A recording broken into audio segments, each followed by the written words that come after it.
மக்களே வணக்கம். அதாவது தியாகராஜன் அப்படிங்கிற ஒரு நடிகர் மிகப்பெரிய ரவுண்டு வந்தவர். அவர் ஆரம்ப காலங்களில் அவர் வந்து ஒரு ப்ரொடியூசராக ஜாயின் ஆகி அழகில் ஓய்வு இல்லைங்கிற படத்தில் வில்லன் ரோல் வந்து ரொம்ப சிறப்பாக பண்ணியிருப்பார். அந்த புல்லட்டில் வரக்கூடிய காட்சிகள், அந்த பசங்களை எல்லாம் துரத்துகிற மூமெண்ட்டு, சில்க் சுமிதாவை பார்த்து கண்ணசைச்சு பேசக்கூடிய ஒரு இதெல்லாம் வந்து ரொம்ப சிறப்பாக பண்ணியிருப்பார் தியாகராஜன் அவர்கள்.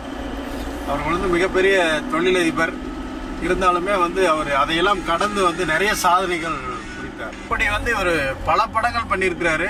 எல்லாமே ஒரு கட்டத்தில் தியாகராஜன் சாருடைய படங்கள் எல்லாமே ஹிட்டு.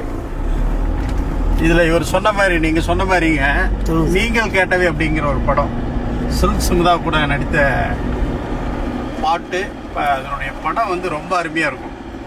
அதில் அதுபோல் இவருடைய காலங்கள் வந்து பூராமே நல்ல ஹிட்டு படங்கள் கொடுத்த காலங்கள். அதில் தான் வந்து கொம்பேரி மூக்கன், மலையூர் மம்பட்டியான், அலைகள் ஓய்வதில்லை, நீங்கள் கேட்டவை, இன்னும் நிறைய படங்கள். இவருக்கு வந்து இன்னுமே தயாரிப்பாளராக கூட இருந்துட்டுருக்கிறார். இப்படி இவ்வளோ வருஷம் வந்து திரையுலகில் தாக்கு பிடிக்க முடியுமானா தாக்கு பிடிச்சிருக்கக்கூடிய ஒரு முக்கியமான ஒரு நபர் இவர், நடிகர் தியாகராஜன் அவர்கள்.